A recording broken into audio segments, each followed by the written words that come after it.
The Lower Mainland Green Team has been quietly working in public spaces throughout Metro Vancouver. Now, these are volunteers who go into public park space and pull out invasive species, and in return they plant native species and trees, and they also pick up some litter. The team was formed a little over a year ago, and it's growing like a weed. Lita Salatian is the founder and joins us now in Studio 10 this morning. Lita, good morning and welcome. Good morning. How'd you come up with this idea, the Lower Mainland Green Team? Well, I wanted to get people into parks. A lot of people are spending time online and on watching television. Actually, CBC quote them. Canadians lead the world in time spent online. So I wanted to use the internet to actually get them outside into parks. So when you go into these parks, these public parks, are you invited? Or do you ask to go and do that work, or you just do it on your own? We ask to go into those parks, and we also get invited to go into those parks. So we work with municipalities, we work with BC Parks, we work with Metro Vancouver Parks, and we work with stewardship and watershed groups throughout the Lower Mainland. So as I said, you pull out weeds. Yeah. or invasive species. You replace them with native species and trees. What else do you do? We also pick up litter.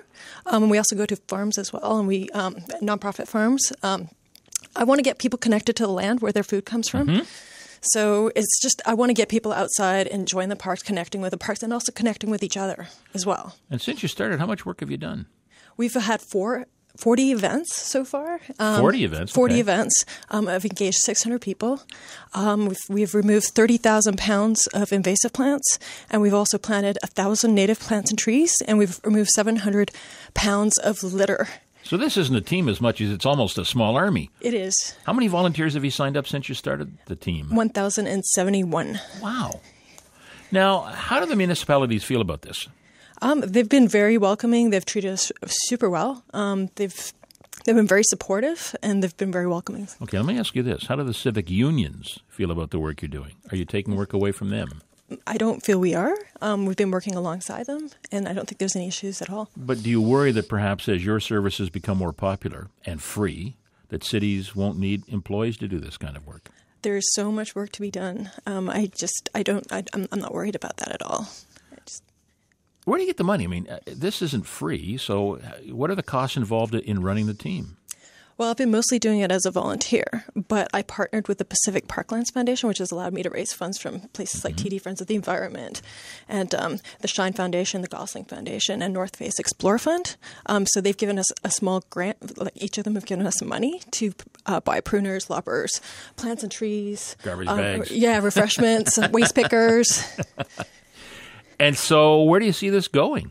I see this going far. Actually, I'd love to start other green teams in other areas in BC in the future, long-term future. But in the near future, I would like actually the Sitka Foundation give us some funding to actually engage youth in parks, doing Lower Mainland Green Team events during weekdays, youth and at-risk youth.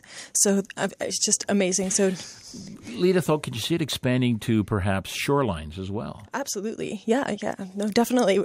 We've had events on shorelines where we've done cleanups at Blackie Spit, and for sure. We're anything that has to do with connecting with nature and the environment and cleaning up and taking care of the environment, I'm all over it. Why do you do this? Because I love the environment. I'm passionate about the environment. And I can tell. Yeah.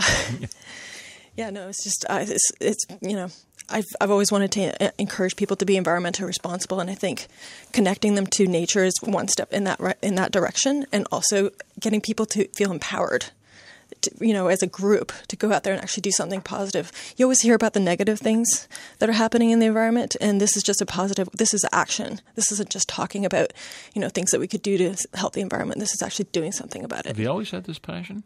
Yes, I have. From the time you're a little girl? Pretty much. I was running around in the fields and climbing trees and being outside, and yeah. Well, best of luck with it. Well, thank you very much. It sounds great. And you've got how many volunteers again? 1,071. There you go. Best of luck. Enjoy your summer out in the wild, the environment along the shorelines and in our parks. Thank you. We'll look for you. Where are you going to be next, by the way? We're going to be at Tynehead Park this Saturday. All right. Okay. Lita Salatian, who is the founder of the Lower Mainland Green Team, and we'd like to hear your thoughts about this story. And are you in favor of volunteers beautifying our city parks and our shorelines? If so, why? If not, why not? Let us know on TalkBack. You can offer your thoughts at 604-662-6690 or email us earlyed@cbc.ca.